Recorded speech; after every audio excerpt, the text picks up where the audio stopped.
unification of Japan. And in this episode, if you remember from our last episode, you might know that the Japanese are gonna attack Korea. Well, we're gonna talk about that. So let's get started. Travel on the Korean Peninsula. Get your cloaks ready and get your swords. Defend Korea. And also, let's start by looking at some notes. Shall we? Shunhan is in.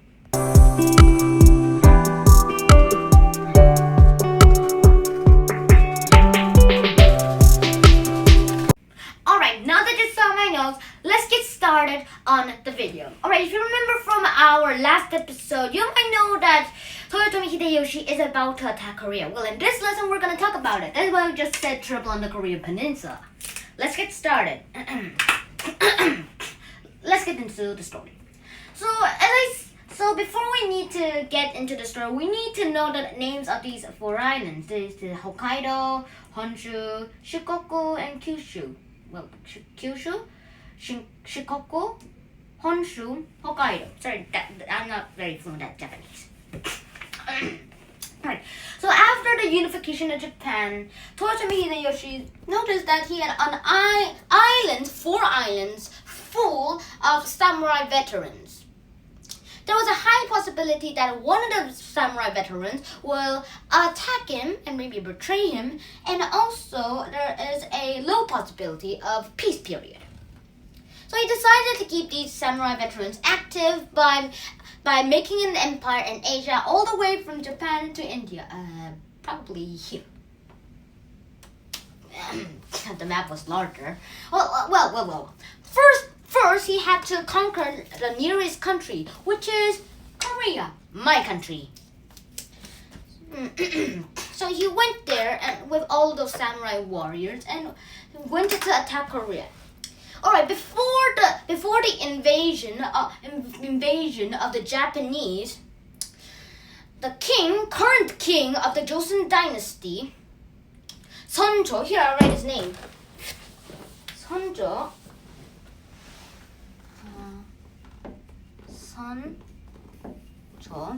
Just switch the name of the Joseon dynasty.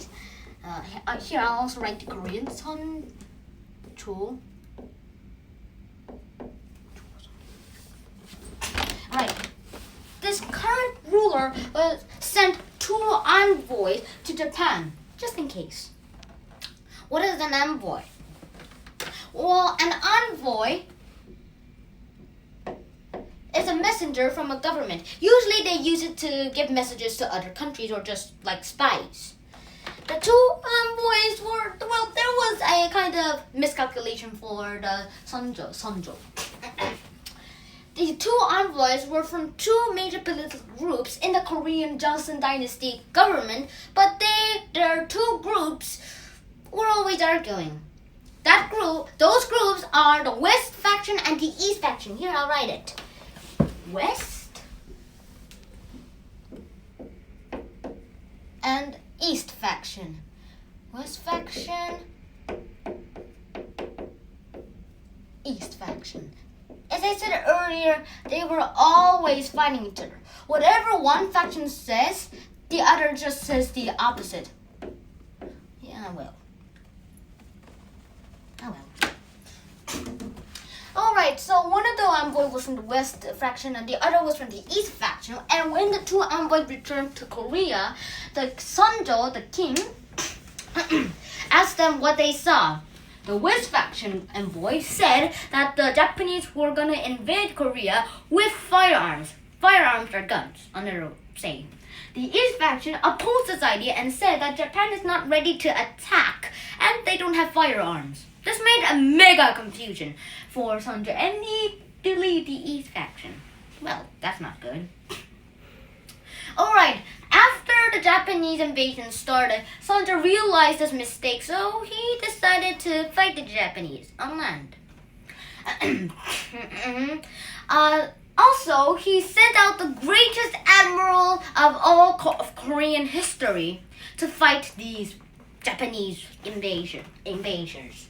And his name is Lee Sun-shin, one of my heroes. Lee Sun-shin. What was his military name? Admiral E. we're gonna talk more about him, about his life in our extra history part of the video. Alright, Yi Sun-shin was very great at commanding his navy. He was a navy pilot, navy commander. And also, he won 20 battles. That was almost all of his battles that he fought. And miraculously, he never lost one ship. One ship, never lost one. And he sunk almost all of the Japanese ships. Well, not all of them, though. Yi Sun-shin was the greatest admiral of all Korean history and probably the whole world. And also, well, he did a lot of good for Korea. So Yi Sun-shin was the guy who made pain to Toyotomi Hideyoshi. And after the Japanese went back to Japan after their first invasion, Hideyoshi said, "Stop the invasion." And then, after a few months, he sent out a second invasion. And who would fight him? Well, you guessed it, Yi Sun-shin. Alright, so as the first invasion, Yi Sun-shin won every battle and miraculously never lost one ship. Yes. And also, during this second invasion, the Chinese found out that the Japanese were gonna also attack them after Korea was destroyed. So they allied with the Korean forces. So first, in the first invasion, the Japanese got Busan, then the capital city. It wasn't called Seoul back then. I accidentally wrote it like that. Hanyang, and then they got Kazan, and they were almost at Pyongyang. But when the second invasion started, the Ming Dynasty Chinese people allied with the Korean Joseon Dynasty people, and they got a stronger force, got a better navy, and they drove out the Japanese. It was also a surprise attack, and they quickly just got back the capital city, Hanyang, and then, well, they won battle. And then they needed Busan back. That was the last Japanese territory. And that was where the last battle was held. Yi Sun-shin allied with the Chinese, and, well, the Japanese fought with them. And also, the whole battle was won by the Koreans and the Chinese. But sadly, Yi Sun-shin died during the battle without letting no one know about it. Well, also, we can't forget his greatest victory of his battle. It is the Battle of Myeongnam. It's a sea battle. This X represents that battle. Right here. It's on this piece of land. Myeongnam. Here, I'll write it down.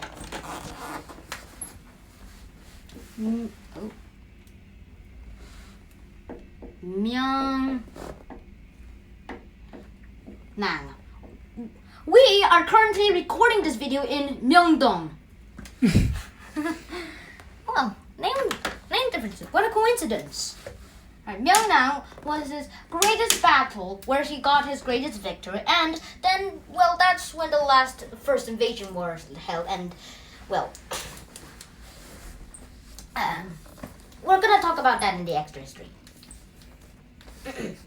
So after all of Korea was taken, and, well, miraculously, before the last battle of the second invasion, Hideyoshi died. Miraculously. Suddenly. And then the Japanese tried to return back home, but Korea wanted revenge, so they attacked them while they were trying to get back home. So I'd say 1 point for Korea. The Koreans were slowly winning this war, and after Yi Sun-shin even died, the people were still honoring him. And, well, that's basically it of the Japanese invasions of Korea. So let's talk about their aftermath. Here, I'll write that word. Aftermath.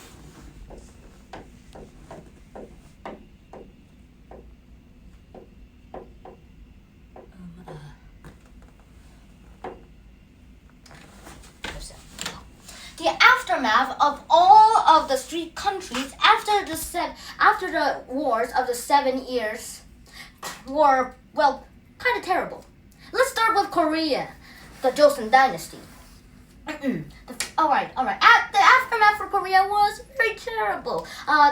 their farmland and including the unfarmland were ruined, and also their wealth declined and or stolen, and also a lot of people were slaughtered. That means killed. I don't want to see that for real. Excuse me. Now let's get to the Ming Dynasty. Well, after the seven years of war with the Japanese, the Ming Dynasty got a lot of destruction on their land, so they kind of declined. And also, 50 years after that war, the Manchurian nomads who usually attack Koreans attacked the Ming Dynasty, and they destroyed it completely, and they also conquered it. Then they made a new dynasty, the Qing Dynasty. No, not Qin Dynasty, Qing Dynasty. Here, I write it, if there's a bit of a confusion.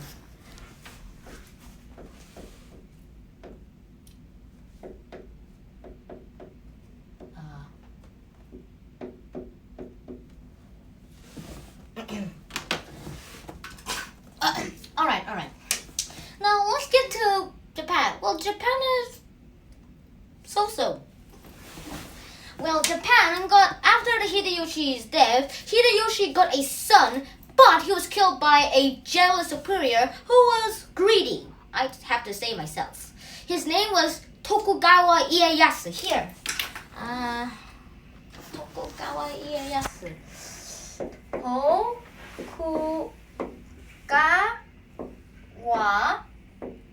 Ieyasu.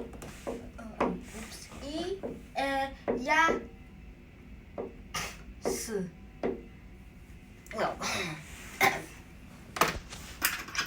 Alright, Tokugawa Ieyasu became the first shogun of the unified Japan.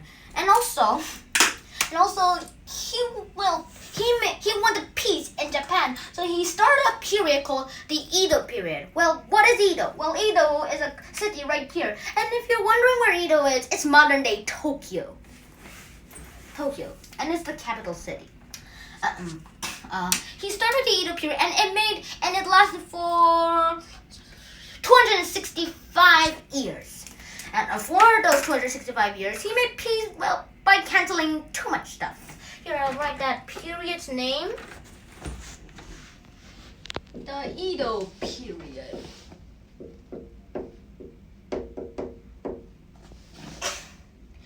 He canceled a lot of things to make peace in Japan. Oops. Sorry, map. Alright, so he canceled the manufacturing of guns and making fortresses, or the boulders, the blockades of castles or houses.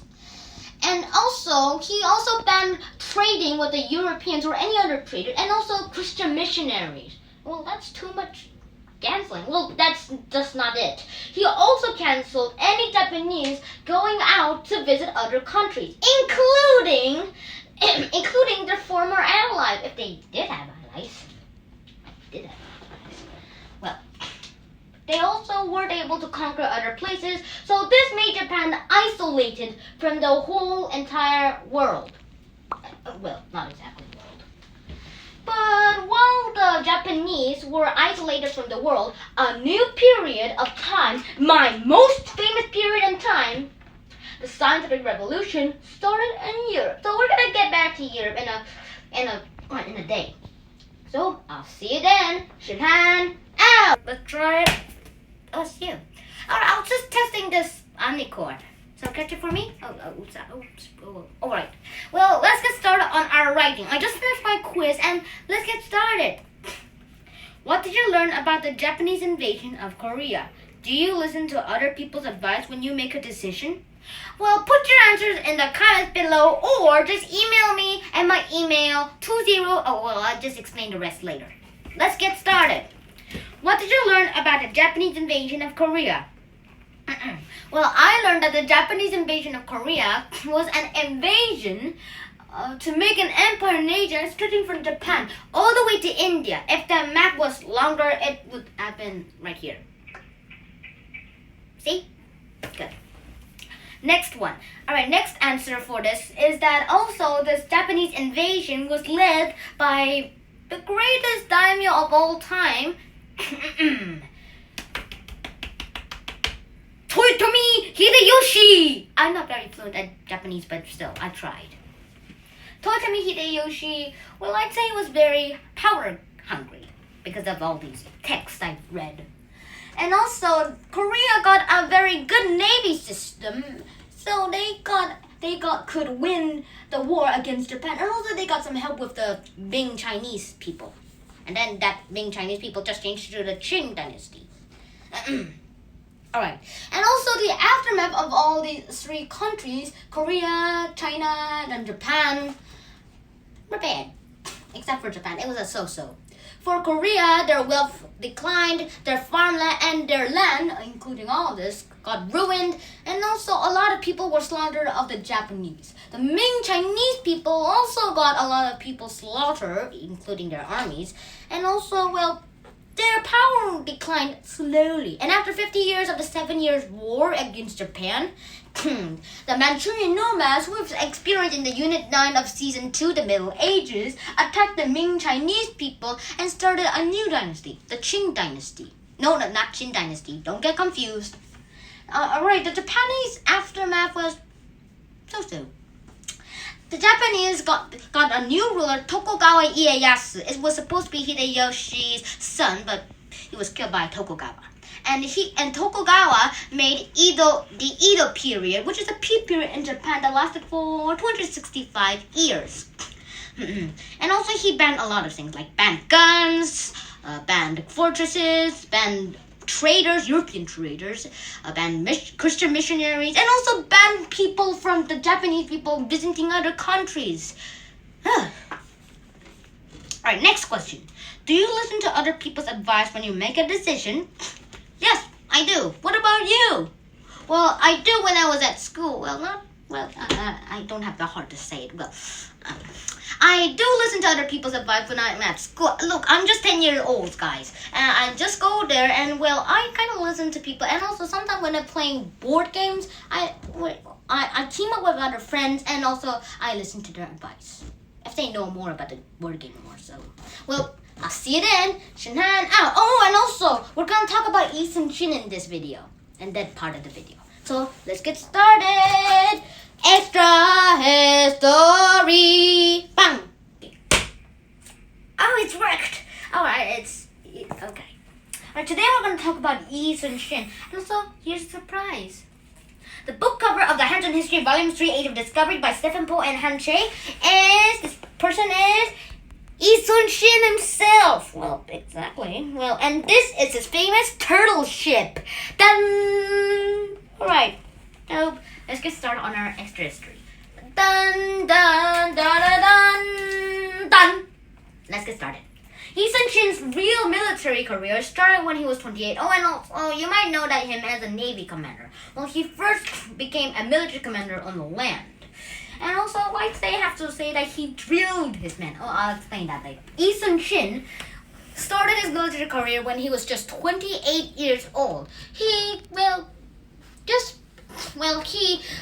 his exam, the military exam, but 4 years later, when he was 32 years old, he will return and pass. Then he will become Admiral E. So Lee Sun-shin, well, it was weird for a man to be part of the Navy back then in those times. Korea was at peace for over 200 years. And the best way to get power was to be part of the Confucian court, and also, well, not be military. It wasn't so be a good phrase to be a military commander back then. But this guy, Lee Sun-shin, dreamed of being a military commander since he was a boy. And then, when he really got his dream, he was success. He was success. 안녕. Well, Lee Sun-shin was commanded to be on posts all around Korea, including the capital city, Hanyang. We're gonna have to explain this again. Hanyang is the capital city of Korea, and today we call it Seoul. Lee Sun-shin, I have to pretty freely say that he drilled his men, not literally, and installed all the spirit they need to attack other places. Also, at least you might say that he never lost one war. Well, he didn't lost one sea battle war. He lost one war in his entire life. First, the commander who supported Yi Sun-shin got a lot of reinforcement requests, but he refused to give reinforcements. Even after a war of the Jurchen tribes, the Manchurian tribes attacked, Yi Sun-shin still got no reinforcement. Even so, he only had 12 men with over 100 men forcing each other. And then he lost the battle. And then he was tortured. He was tortured and brought back to court by his supporter. The supporter did this so he could accuse Yi Sun-shin of all the blame that he needed to get. Yi Sun-shin said this, "My lord, you're just saying me that I did all of this on purpose, but you're wrong. Remember, you have always never gave my request for reinforcement. And besides, if I had reinforcement, we could have won. But you did not give me reinforcements. So it is you who should be trailed for treason and locked in jail." So the court was dumbfounded by this idea, and also they knew about Yi Sun-shin's report and career, so they let him live. But he had to start over on the lowest social military class ever. Lowest possible. And then one day Yi Sun-shin was brought back to his military career, and we know him as by one of his enemies. And after that, Yi Sun-shin was held for treason a lot of times. And the most famous treason was when he was brought to court. He survived, but he got onto the lowest military soldier. Like he never took the test before in 2028. No, we're not talking about the future. 1528. And then he never passed the test in 1532.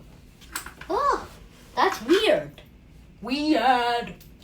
Right, Yi Sun-shin was able to get back up when one of the people got into a Japanese trap, and it was a trap that Yi Sun-shin was done by before. So Yi Sun-shin was back to the military career, and then his former friend Ryu, here I write his name. I write his name. Ryu became prime minister. Ryu became prime minister of Korea. He defended Yi Sun-shin's work, and he was a companion of Yi Sun-shin at playing of battles. They had wooden swords when they were kids. They were friends since kids. And also one day, when Yi Sun-shin became the admiral general, a Japanese told him that there was a trap from their enemies, and if the Koreans sent Yi Sun-shin to that place that he pinpointed, Yi Sun-shin, he would be doing a favor for everyone. Yi Sun-shin heard this and said, "Nice try." He wasn't going to fall into an obvious Japanese trap. And then his other supporter, ex-allies of his supporters, used this as a kind of betrayal to the king. And this time, Ryu could do nothing to save Yi Sun-shin. And Yi Sun-shin was almost sentenced to death. Well, Ryu and his allies couldn't save Yi Sun-shin entirely, but they saved his life. And he had to start back on the military command. Lowest level. Again. And then he was just brought back to his military commander part. And then he fought his greatest battle of all time, the Battle of Myeongnyang. It was 13 Korean ships versus over 100 Japanese ships.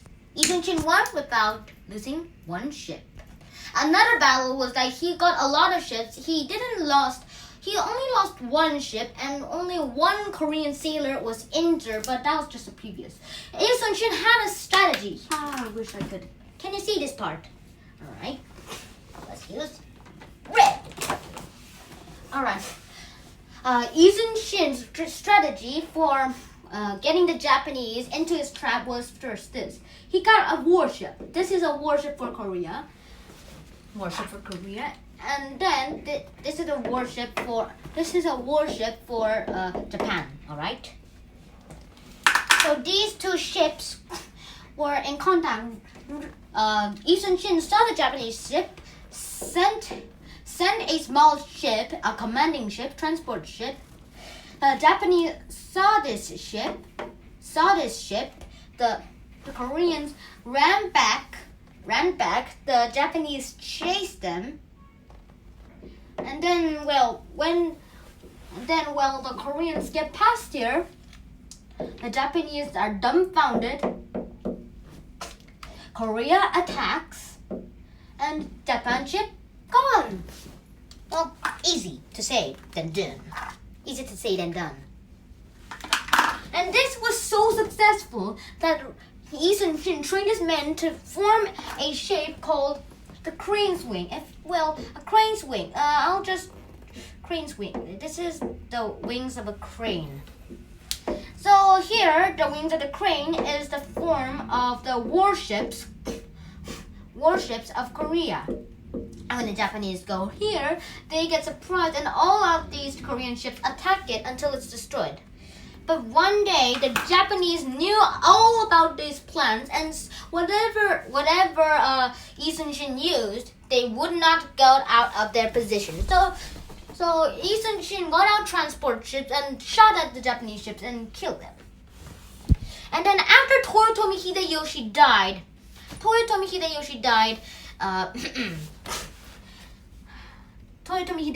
at the last battle against Koreans and the Japanese. Yi Sun-shin was struck by a bullet from a Japanese gun without the Japanese even knowing it. Can you give me that book? All right.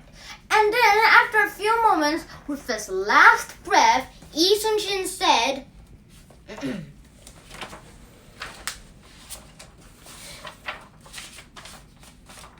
"Do not weep. Do not tell a man of my death. We are still fighting. Finish your enemy to the last one." By Yi Sun-shin. Yi Sun-shin's son and nephew dressed up in Yi Sun-shin's armor. And then he acted like Yi Sun-shin.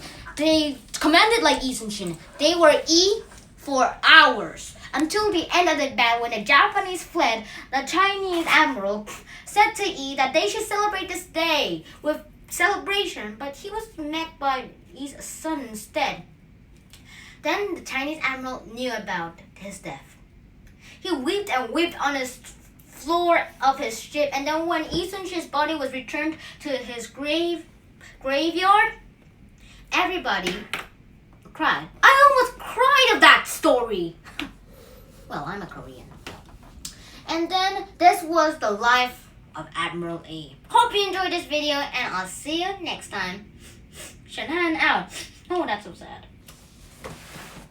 This video was made by me. It was sponsored by me. The talking was by me. Your host was me, Sean Han. And also, this drawing of these maps on this OHP film was drawn by me. The notes that you saw in the beginning of the video was written, and this map was drawn by me too, and also the coloring. This writing, as you saw in the video on the glass window, was written, and also this drawing was done by me. And also, with the help of my YouTube channel, Han Chen Shen, I can make videos whenever I want until probably when I'm 20 years old. Well, let's see, find out for sure. And also, for now, you can support my channel by hitting the subscribe button if you like my channel. Hit the like button if you like this video, and if you also like this video, please consider of sharing this video to other people or your local community. And also hit the bell button so you wouldn't miss any of my videos. And also, if I do ask a question, please enter them in the comments below, or just email me at 20jur@neighbor.com.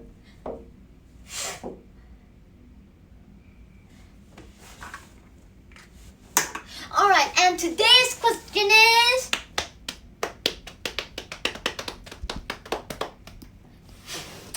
how long was the war between Korea allied with China against the Japanese? Is it A, 6 years, B, 5 years, C, C, 7 years, or D, 8 years. See you then. Shake hand out.